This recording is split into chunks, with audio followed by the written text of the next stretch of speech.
નમસ્કાર વિદ્યાર્થી મિત્રો,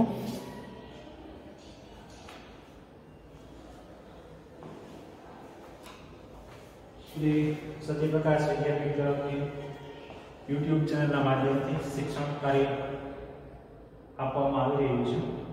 એમાં હું વાવડિયાનું આપ સૌનું હાર્દિક સ્વાગત કરું છું. આજના આ વિડીયોમાં આપણે ધોરણ 7 સેમેસ્ટર નંબર 2 અને પાઠ નંબર 13 સંસાધનોનું જતન અને સંરક્ષણ એના વિશેની વાત કરવાના છે. નવો આપણો આ અભ્યાસક્રમ છે. વર્તમાન સ્થિતિને ધ્યાનમાં રાખી અને આપણે શાળામાં પ્રત્યેક શિક્ષણ કાર્ય છે એ શરૂ થઈ શક્યું નથી. 9 થી 12 નું શૈક્ષણિક કાર્ય છે એ 1 ફેબ્રુઆરીથી ચાલુ થાય છે. 10-12 નું ચાલુ હતું, 9-11 નું ચાલુ થાય છે. કોવિડ-19 નામની મહામારી છે એ નિયંત્રણમાં છે અને લગભગ સમાપનની તૈયારીમાં છે. એટલે આવનારા દિવસોમાં છે એ 6 થી 8 નું પ્રત્યેક શિક્ષણ કાર્ય છે એ પણ ચાલુ થવાની શક્યતાઓ છે. જ્યાં સુધી પ્રત્યેક શિક્ષણ ચાલુ ન થાય ત્યાં સુધી આ YouTube ચેનલના માધ્યમથી આપણે શિક્ષણ કાર્ય છે ને આગળ વધારવાનું છે. અને એમાં આજે આપણે પાઠ નંબર 13 વિશેની માહિતી છે મેળવવાની છે. સંસાધનોનું જતન અને સંરક્ષણ. સૌપ્રથમ જોઈએ તો સંસાધન એટલે શું? કારણ કે પાઠનું નામ જ છે સંસાધનોનું જતન અને સંરક્ષણ. તો આપણને ખ્યાલ તો હોવો જોઈએ કે સંસાધન એટલે શું? તો એની સાવ સેવામાં સેવી વ્યાખ્યા છે કે માનવીને, એટલે આપણને બધે સજીવો માનવીને ઉપયોગમાં આવે તેવી તમામ વસ્તુઓનો સમૂહ એટલે સંસાધન. શું? માનવીને ઉપયોગમાં આવે તેવી તમામ વસ્તુઓનો સમૂહ એટલે જ સંસાધન. એ પછી તમે સવારે ઉઠો ત્યાંથી સાંજે સુવો ત્યાં સુધી તમે જે વસ્તુનો ઉપયોગ કરો છો ને એ બધું સંસાધન જ છે. અને દેશના વિકાસમાં માનવી પણ એક સંસાધન છે. કારણ કે આ માણસ છે તો દેશનો વિકાસ શક્ય છે, અન્યથા એ પણ શક્ય નથી. એટલે સંસાધન એટલે સાવ સહેલામાં સહેલું તો કે માનવીને ઉપયોગમાં આવે તેવી તમામ વસ્તુઓને આપણે સંસાધન તરીકે ઓળખીએ છીએ. તો આ સંસાધનોના બે પ્રકાર છે. એક કુદરતી સંસાધન અને માનવ સર્જિત સંસાધન. કુદરતી સંસાધન જે આપણને બધાએ ઈશ્વરે આપેલું છે એ, અને એનો આપણે ઉપયોગ કરીએ છીએ એ બધું કુદરતી સંસાધનમાં આવે. દાખલા તરીકે પાણી. હું કે તમે કોઈ બનાવવા ગયા હતા નથી છે, હા, કોની દયાથી? ભગવાનની દયાથી. કુદરતી સંસાધનો પહેલો પાણી. દાખલા તરીકે હવા. હું કે તમે બનાવી શકીએ છીએ નહીં, આપેલું છે, હા, કોને? ભગવાને. તો કુદરતી સંસાધન. પર્વતો, નદીઓ, જમીન, ખનિજો, પેટ્રોલિયમ વાયુ, આ દરેક વસ્તુ આપણને ઈશ્વરે આપેલી છે. નાના પથ્થરથી લઈ અને હીરા, પ્લેટિનમ અને સોનું, ચાંદી જેવી કોઈ પણ ધાતુ લેવી હોય એ કુદરતી રીતે નિર્માણ પામે છે. તો એ બધા કુદરતી સંસાધન કહેવાય. એમાં આપણે કોઈનો કાંઈ હિસ્સો નથી. કદાચ માણસ છે 50 વર્ષ મહેનત કરે તો એ સોનું બનાવી શકતો નથી. હા, સોનામાંથી ઘરેણા બનાવી શકે છે, પણ સોનું તો જમીનમાંથી જ મળે છે અને એ પણ પ્રક્રિયાથી. તો એ બધી કુદરતી સંસાધન છે. જ્યારે અમુક વસ્તુ એવી છે કે જેમાં માણસ ફેરફાર કરીને પછી આપે છે તો કે માનવ સર્જિત સંસાધન. દાખલા તરીકે આ પ્રોજેક્ટરના માધ્યમથી આપણે પાઠ્યપુસ્તકને સામે રાખીએ છીએ અને પછી શિક્ષણ કાર્ય મેળવીએ છીએ. તો એ માનવ સર્જિત સંસાધન છે. બેન્ચીસ છે, લેપટોપ છે, તમે જે મોબાઈલ યુઝ કરો છો એ મોબાઈલ છે, કપડાં છે, આ બધું કેવું છે? માનવ સર્જિત છે. માણસોએ બનાવેલું છે એટલે માનવ સર્જિત સંસાધન કહેવાય. કુદરતી સંસાધનમાં શું આવે? તો કે પાણી, જમીન, જંગલો, હવા, આ બધું શેમાં આવે? તો કે કુદરતીમાં આપણે કોઈ બનાવી શકતા નથી. તો એના વિશેની આપણે વાત કરવાની છે. સાથે સાથે ભગવાને આપણને બધું આપેલું છે તો એને જતન સાચવવું જરૂરી છે. જતન કરવું, સંભાળીને રાખવું. કેમ ભાઈ નવી પેન્સિલ લઈ દીધી હોય અને આપણને ગમતી હોય તો કે હાથમાં બેગમાં રાખી મૂકી દે, મિત્રોને છે એ ન આપી, બીજી આપણી પાસે એક્સ્ટ્રા હોય ને એ આપણે યુઝ માટે આપી, તો કેવી આપણે સંભાળ લઈએ છીએ? તો આ સંસાધન છે ને એની સંભાળ લેવી જોઈએ. બીજું છે સંરક્ષણ, એમાં વધારો, સુવિધા. તો એના વિશેની માહિતી આપણે આ પાઠમાં કરવાની છે. જો એ સૌપ્રથમ સંસાધન, પૃથ્વી પરથી મળતા અને માનવીને ઉપયોગમાં આવતા કુદરતી પદાર્થોને સંસાધન કહે છે. સાવ સિમ્પલ વાક્ય, પૃથ્વી પરથી મળે છે, માનવીને ઉપયોગમાં આવે છે એવા કુદરતી પદાર્થોને શું કહેવાય? સંસાધન. કારણ કે હવા, પાણી, જમીન બધું કુદરતી જ છે, આપણે કઈ બનાવી શકતા નથી. એટલે કુદરતી પદાર્થોને શું કહેવાય? સંસાધન. હવા, જળ, જમીન, વનસ્પતિ અને ખનિજોના સ્વરૂપમાં આપણને મળેલી કુદરતી બક્ષિસ એટલે કુદરતી સંસાધન. કુદરતે આપેલું છે, આપણને ભેટ સ્વરૂપે મળેલું છે અને કુદરતી સંસાધન કહેવાય. પછી હું કે તમે છે બનાવી શકતા નથી, ખર્ચો પૂરો પાડી નથી શકતા. સૂર્યપ્રકાશ, ઉનાળો, શિયાળો, ચોમાસું આપણને મળે છે, આપણે એનું બિલ નથી ચૂકવતા. કદાચ ચૂકવવાનું થતું તો આપણે જીવતા ન હોય એટલું બિલ આવે. જો એક લાઇટ વીજળી બિલ છે આપણે મહિને દોઢ મહિને ભરવાનું થાય છે, બહુ એટલું બધું કેમ આવ્યું? તો આ તો હવા, પાણી, જમીન, સૂર્યપ્રકાશ મફતમાં મળે છે.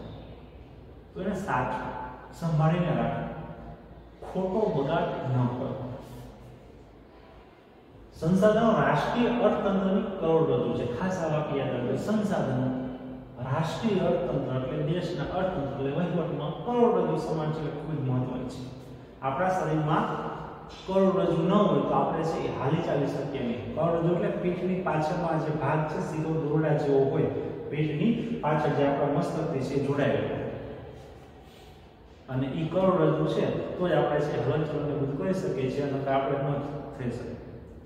એમ આપણા શરીરમાં જે કરોડરજ્જુ મહત્વનું છે ને, પાછળનું જે સીધું હાડકું દોરડા છે અને જે આપણી પીઠની પાછળ વચ્ચે જે નીચેવાળો ભાગ હોય છે ને ત્યાં કરોડરજ્જુ હોય છે, એ જે મહત્વનું છે ને દેશના વિકાસમાં આ સંસાધન મહત્વના છે.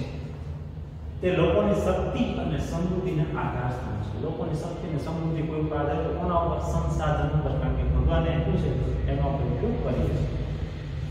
સંસાધનોની કેટલીક ચોક્કસ વિશિષ્ટતાઓ અને ઉપયોગિતાઓ છે. ચોક્કસ એની વિશેષતા છે, ઉપયોગિતાઓ પણ છે. દાખલા તરીકે સોનું 24 કેરેટનું તમે બનાવો તો ઘરેણાં છે દબાઈ આકાર બદલી તો એની વિશિષ્ટતા કહેવાય.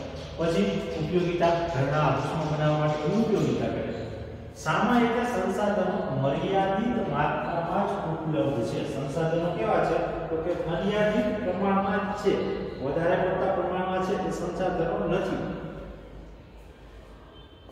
ચોક્કસ પ્રમાણમાં હજારો વર્ષોની પ્રક્રિયા પછી બને છે એટલે મર્યાદિત પ્રમાણમાં છે. તે સંસાધનને વધુ ઉપયોગી બનાવવા આપણે વિવિધ તકનીકોનો ઉપયોગ કરવો જોઈએ. અલગ અલગ તકનીકો, અલગ અલગ રીતોનો ઉપયોગ કરવો જેથી આપણા સંસાધનો કાયમના માટે ટકી રહે. અને પછી અમુક સમય એવો આવશે કે આપણે એને પ્રોજેક્ટરમાં બતાવવા, જેમ અત્યારે આપણે ડાયનોસોર જોઈએ છે પૂતળા, ઈશ્વરીય પાર્કે જાઓ અહીંયા પૂતળામાં ડાયનોસોર જોવા મળે. વાસ્તવિકમાં જે છે ને કારણ આપણે સાચું છે કારણ કે લુપ્ત થઈ ગયા. એમાંથી પેટ્રોલ, કેરોસીન, ડીઝલ આ બધાના સતત ભાવ વધતા જાય. આપણે છે સરકાર પછી ભાવ વધારતી જાય, પણ એ ભાવ વધારે પાછળનું કારણ આ સંસાધનોનો બચાવ કરવાનો છે. ભાવ વધારશે એટલે આપણે પેટ્રોલ, ટુ વ્હીલના જે સાધનોનો ઉપયોગ છે ઘટાડશું. એટલે પેટ્રોલ 30 દિવસ હાલતું હશે તો એ 35 દિવસ હાલશે, એટલે ઓછું વપરાશે. ઓછું વપરાશે તો આવનારી પેઢી જોઈ શકશે કે આને પેટ્રોલ કહેવાય. નકર પછી પ્રોજેક્ટરમાં આપણે પીળા કલરનું પ્રવાહી છે તો ફોટો પાડીને દેખાડો કે આ પેટ્રોલ કહેવાય. કારણ કે કુદરતે આપેલું છે, આપણે બધાએ જતન કરવાનું છે, ઉપયોગ કરવાનો છૂટ છે. કારણ કે એટલે જ એટલું છે ભગવાન. એવું નહીં ભાઈ સોનું જેટલું છે એટલું એમનો હાથમાં રાખો, ઉપયોગ કરવાની મનાય છે. કોઈ હવા છે શ્વાસમાં લેવી નહીં, કોઈ પાણી પીવું નહીં, એવું નથી. પણ એનો ઉપયોગ કરો, સાથે સાથે એને સાચવો, જેના કારણે આવનારી પેઢી માટે છે ઉપયોગી થઈ શકે. હવે જોઈએ તો સંસાધનોના પ્રકાર છે. સંસાધનો આપણને વિવિધ રીતે ઉપયોગી છે, ઘણી બધી રીતે સહકારી છે. સવારથી સાંજે સુધી ત્યાં સુધી ખેતીથી શરૂ કરી ઉદ્યોગ અને પરિવહનની પ્રવૃત્તિ સુધી તમામ પ્રવૃત્તિઓમાં પ્રત્યક્ષ કે પરોક્ષ રીતે કુદરતી સંસાધનો આપણને ઉપયોગી છે. ખેતી હોય, ઉદ્યોગો હોય, જીવન હોય, કાં એ આપણે પ્રત્યક્ષ રીતે ઉપયોગ કરતા હોય ને કાં આપણે પરોક્ષ રીતે ઉપયોગ કરતા હોય. પ્રત્યક્ષ એટલે સીધે સીધે દાખલા તરીકે જમીન ખેતી કરી સીધું આપણે અનાજ પકાવીએ ને પ્રત્યક્ષ રીતે પરોક્ષ રીતે દાખલા તરીકે લાકડું એમાંથી આપણે અલગ અલગ ફર્નિચરની વસ્તુ બનાવી ઉપયોગ કરતા હોય છે. જે કુદરતી સંસાધનો આપણને ઉપયોગી છે ખોરાક તરીકે જમીન અને વનસ્પતિમાંથી પ્રાપ્ત થતી વિવિધ સામગ્રી ઈંધણ અને ઊર્જા તરીકે સંસાધનો આપણને ઉપયોગી છે. દરેક બાબતમાં સંસાધન છે આવશ્યક છે. જમીન, વનસ્પતિ, ઈંધણ, ઊર્જા આ દરેક બાબતમાં આપણે કુદરતી વસ્તુનો આધાર લઈએ છીએ. અને હવેનો સમય તો દિવસે દિવસે ઝડપી આવતો જાય છે. સોલર ઓપરેટર, સોલાર પેનલ આવી બધી વસ્તુઓ વસાવતા છે એના કારણે આપણે છે કુદરતી ઊર્જા છે કરી શકીએ છીએ. જળ ઊર્જા, પવન ઊર્જા, સૌર ઊર્જા આવી બધી ઊર્જાનો આપણે ઉપયોગ કરતા છીએ જેના કારણે છે એ આપણે ફાયદો પણ થઈ શકે અને પ્રદૂષણને પણ અટકાવી શકે. સંસાધનોને સામાન્ય એટલે સામાન્ય રીતે બે જૂથમાં વહેંચવામાં આવે છે. સંસાધનના પ્રકાર કેટલા? બે. સંસાધનના પ્રકાર કેટલા? બે. પહેલા કુદરતી સંસાધન અને બીજું માનવ સર્જિત સંસાધન. મેં પહેલા જ વાત કરી. સંસાધનના પ્રકાર કેટલા? તો કે બે. કુદરતી અને માનવ નિર્મિત. ભૂમિ, જળ, ખનિજો અને જંગલોનો સમાવેશ કુદરતી સંસાધનમાં થાય કારણ કે આપણે કોઈ બનાવી શકતા નથી. જમીન છે, પાણી છે, ખનિજ છે, જંગલો છે, બધે કેવા છે? કુદરતી સંસાધન છે. કારણ કે હું કે તમે કોઈ બનાવી શકતા નથી એટલે કુદરતી સંસાધન કહેવાય. તેમાં પણ બે પ્રકાર પડે છે, જૈવિક અને અજૈવિક. કુદરતી સંસાધનના બે પ્રકાર. પહેલા સંસાધનના પ્રકાર કેટલા? બે. કુદરતી અને માનવ નિર્મિત. હવે કુદરતી સંસાધન છે એના બે પ્રકાર પડે છે, જૈવિક અને એક અજૈવિક. જૈવિક કુદરતી સંસાધન અને અજૈવિક કુદરતી સંસાધન. સંસાધન જે કુદરતી સંસાધન છે એના કેટલા પ્રકાર પડે છે? તો કે બે. ભૂમિ, હવા, જળ અને જમીન અજૈવિક છે. જૈવિક એટલે સજીવ અને અજૈવિક એટલે નિર્જીવ. આ જ યાદ રાખો.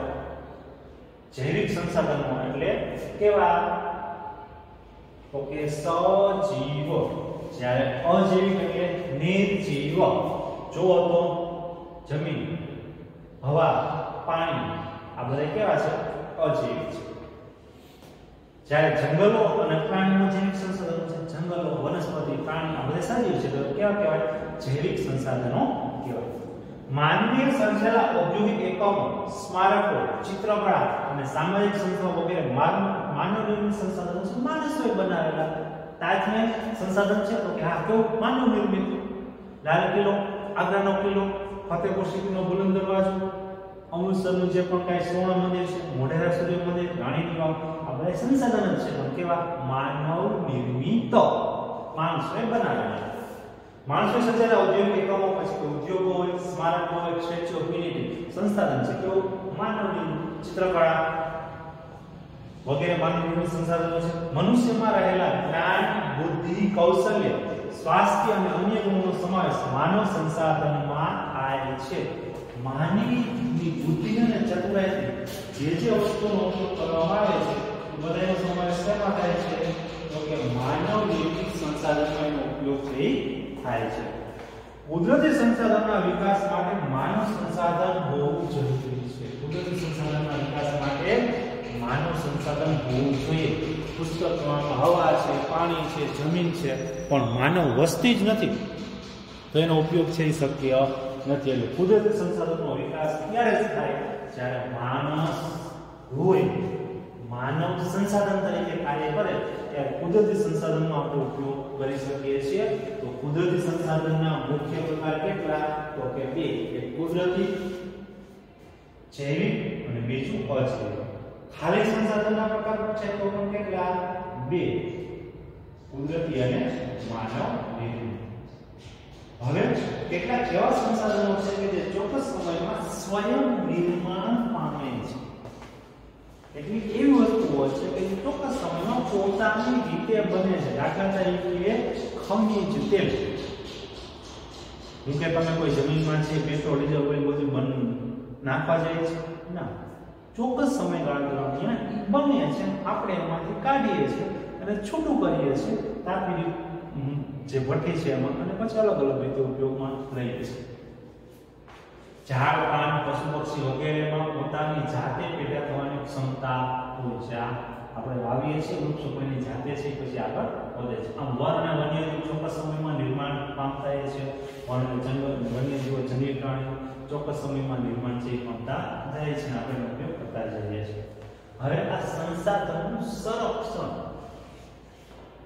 કઈ રીતે કરવું ભગવાને એવું છે બગાડવું જોઈએ ન બગાડવું જોઈએ મફતમાં મળે છે જેમ આવે વાપરો ન કરવું જોઈએ વિવેકપૂર્ણ ઉપયોગ કરો ભાઈ વિવેકપૂર્ણ જોઈએ એટલો અર્થસર ભાઈનો ઉપયોગ કરો તો જેના કારણે આ વસ્તુ લાંબા સમય સુધી ટકી રહેશે અને આપણને ચોક્કસ ફાયદો થશે આવનારી પેઢી એ વસ્તુનો ઉપયોગ જાણી શકશે સમજી શકશે નકર પછી ડાયનોસોર જેવું થશે કુદરતી સંસાધનો મર્યાદિત પ્રમાણમાં છે ચોક્કસ જથ્થા પ્રમાણે છે જ્યારે માનવીની જરૂરિયાતો કેવી છે અમર્યાદિત કુદરતી ચીજ વસ્તુઓ છે ચોક્કસ પ્રમાણમાં છે પણ માનવીની જરૂરિયાતો કોઈ દિવસ ચોક્કસ પ્રમાણમાં નથી કારણ કે માણસ છે એ જન્મે ત્યાંથી એની લાલચ વધતી છે બાળક જન્મે ને મમ્મી બી ઘણા મારું બાળક મોટું થશે પછી સ્કૂલે ભણવા જશે ભણી ગઈ હોશિયાર થશે પછી એ ડોક્ટર બનશે પછી એનું લગ્ન કરાવીશ પછી મારો દીકરો છે એ મારી સેવા કરશે પછી અમને જે યાત્રા કરવા લઈ જશે પછી મારા દીકરાના ઘરે દીકરો આવશે પછી એના લગ્ન થશે પછી એના સંતાન થશે આપણી લાલચ છે કોઈ દિવસ જાતી નથી ચોખ્ખું કીધેલું છે માનવીની જરૂરિયાતો કેવી છે અમર્યાદિત કોઈ ચોક્કસ સમય નથી શેમાં તો કે માનવીની જરૂરિયાતો છેલ્લા કેટલાક વર્ષોથી તકનીકી ક્ષેત્રે અસાધારણ વિકાસ થઈ અને વસ્તી વિસ્ફોટથી સંસાધનોનો ઉપયોગ ખૂબ જ વધી ગયો છે દિવસે દિવસે સંસાધનનો ઉપયોગ છે એ વધવા લાગેલો છે આ પરિસ્થિતિ વિશે ગંભીરતાથી નહીં વિચારીએ તો આપણે તેના માઠા પરિણામો ખરાબ પરિણામો ભોગવવા પડશે જો આટલું આપણે સંસાધનનો ઉપયોગ કરશું અને ખરાબ પરિણામો આપણે ભોગવવા પડશે એટલે ભવિષ્યની પેઢીઓ માટે સંસાધનનું રક્ષણ કરવું આપણી સૌની ફરજ છે આવનારી પેઢી તેનો ઉપયોગ કરી શકે એટલા માટે આપણે એને અત્યારથી જ કરકસર ભરેલો ઉપયોગ કરવો જોઈએ કેટલાક સંસાધનોનું રક્ષણ એટલે સંસાધનોનો વિવેકપૂર્ણ ઉપયોગ જોઈએ તો ઉપયોગ કરો નજીકની જગ્યાએ જવું હોય તો ટુ વ્હીલ આવડતું હોય એક્ટિવા હોય પપ્પાની બાઇક હોય તો એ ન લઈને જાઓ ચાલીને લઈ જાઓ દૂર જવાનું છે તો ઉપયોગ કરો પણ જ્યાં જરૂર છે ત્યાં એનો ઉપયોગ કરો વિવેકનો ઉપયોગ કેટલાક સંસાધનો પોતાની મેળે ચોક્કસ સમયમાં હિસ્સાની પૂર્તિ કરે છે પાછા છે એ બને છે અથવા અખૂટ છે અમુક ઉર્જા સ્ત્રોતો કેવા છે અખૂટ છે કોઈ દિવસ પૂરા થતા નથી જેને નવીનીકરણીય સંસાધનો કહે છે જે સંસાધનો ચોક્કસ સમયમાં ફરીથી મળે છે એને નવીનીકરણીય સંસાધનો કહેવાય અથવા તો પુનઃપ્રાપ્ય સંસાધનો કહેવાય વિજ્ઞાનની ભાષામાં જેમ કે જંગલો સૂર્યપ્રકાશ એકવાર વપરાય પછી પુનઃ ઉપયોગમાં લઈ શકાતા નથી કે બનાવી શકાતા નથી તેને અનવીનીકરણીય સંસાધનો કહેવાય જે સંસાધનો એક વખત ઉપયોગ કર્યા પછી બીજી વખત ઉપયોગ થઈ શકે છે અને નવીનીકરણીય સંસાધનો કહેવાય દાખલા તરીકે સૂર્ય પ્રકાશ જંગલ અને જ્યારે કેટલાક પદાર્થો એક વખત ઉપયોગ કર્યા પછી બીજી વખત ઉપયોગમાં લઈ શકાતા નથી એને અનવીનીકરણીય સંસાધનો કહે છે જેમ કે પેટ્રોલિયમ ખનિજ કોલસો અને કુદરતી વાયુ આ બધી વસ્તુ એક વખત વપરાઈ ગયા પછી બીજી વખત ઉપયોગમાં લઈ શકાતી નથી એટલા માટે આપણે કહીએ છીએ પુનઃ અપ્રાપ્ય તમે લોકો વિજ્ઞાન નામનો વિષય ભણો છો એમાં તમને લોકોને આવા પાઠ આપેલા હશે કે સંસાધનના પ્રકાર કેટલા બે કુદરતી અને માનવનિર્મિત કુદરતીમાં પાછા કેટલા પ્રકાર છે પુનઃ પ્રાપ્ય સંસાધન અને પુનઃ અપ્રાપ્ય એટલે ફરીથી મળી શકે એવા સૂર્ય ઉર્જા પવન ઉર્જા જંગલો બધા પુનઃ પ્રાપ્ય છે ફરીથી નથી મળતા એ પુનઃ અપ્રાપ્ય છે એ ફરીથી આપણને મળતા નથી તો સામાજિક વિજ્ઞાનમાં પુનઃ પ્રાપ્ય અને નવીનીકરણીય સંસાધનો કીધેલા છે અને પુનઃ અપ્રાપ્ય અને અનવીનીકરણીય સંસાધનો કીધેલા છે બે નો અર્થ એક જ થાય વારંવાર ઉપયોગ થઈ શકે તો પુનઃ પ્રાપ્ય નવીનીકરણીય વારંવાર ઉપયોગ ન થઈ શકે તો પુનઃ અપ્રાપ્ય અનવીનીકરણીય જેમ કે પેટ્રોલિયમ ખનિજ કોલસો અને કુદરતી વાયુ બધા કેવા છે અનવીનીકરણીય સંસાધનો છે સંસાધનોની આપણને માહિતી આપેલી છે એમાં મહત્વના 6 છે. સંસાધનોના મુખ્ય પ્રકાર બે જ છે, કુદરતી અને માનવ નિર્મિત. પણ આપણે કુદરતી સંસાધનોના જે 6 પેટા વિભાગ છે એના વિશે વાત કરવાની છે. પહેલું છે ભૂમિ સંસાધન, જંગલ સંસાધન અને પ્રાણી સંસાધન. ભૂમિ, જંગલ અને પ્રાણી. જળ સંસાધન, કૃષિ સંસાધન અને ખનિજ સંસાધન જે આપણને મળે છે એ સંસાધન વિશેના આપણને 6 પેટા પ્રકાર આપેલા છે. આ ઉપરાંત માનવી પણ એક સ્વયં સંસાધન જ છે. એનો ઉપયોગ થાય છે દેશના વિકાસ માટે. સંસાધનોની માલિકી, પુનઃપ્રાપ્યતા, વિતરણ, ક્ષેત્રના આધારે પણ વર્ગીકૃત કરવામાં આવે છે. પુનઃપ્રાપ્ય છે કે અપ્રાપ્ય એના આધારે પણ આનું વર્ગીકરણ છે કરવામાં આવે છે. ખાસ સંસાધનોના મુખ્ય પ્રકાર કેટલા? તો કે બે. એક કુદરતી સંસાધન અને એક માનવ નિર્મિત સંસાધન. કુદરતી સંસાધનના પણ પાછા પ્રકાર કેટલા? બે. એક જૈવિક કુદરતી સંસાધન અને એક અજૈવિક કુદરતી સંસાધન. જૈવિક એટલે સજીવ અને અજૈવિક એટલે નિર્જીવ. ત્યાર પછી તો કે સંસાધનોના એના ઉપયોગના આધારે પણ વિભાજન કરી શકાય. જેનો વારંવાર આપણે ઉપયોગ કરી શકીએ છીએ તો એને કહેવાય પુનઃપ્રાપ્ય અથવા તો નવીનીકરણીય સંસાધનો. જેનો એકવાર ઉપયોગ થઈ ગયા પછી ઉપયોગ કરી શકાતો નથી તો એને કહેવાય છે પુનઃ અપ્રાપ્ય અથવા તો અનવીનીકરણીય સંસાધનો. ખાસ યાદ રાખજો, સંસાધનો એ આપણા જીવનની જીવાદોરી છે. ન હોય તો આપણું જીવન શક્ય નથી. તો આ સંસાધનના જે પણ કાંઈ પેટા વિભાગ છે, ભૂમિ સંસાધન છે, જંગલ સંસાધન છે, પ્રાણી અને વન્ય સંસાધન છે, જળ સંસાધન છે, કૃષિ સંસાધન છે અને ખનિજ સંસાધન. આ દરેક સંસાધનો છે એ આપણા જીવનમાં કરોડરજ્જુની સમાન આવશ્યક છે. જો એ ન હોય તો મેં કીધું એમ આપણું જીવન શક્ય નથી. એ દરેક સંસાધન વિશેની માહિતી છે એ આપણે આના પછીના વિડીયોમાં છે એ મેળવીશું.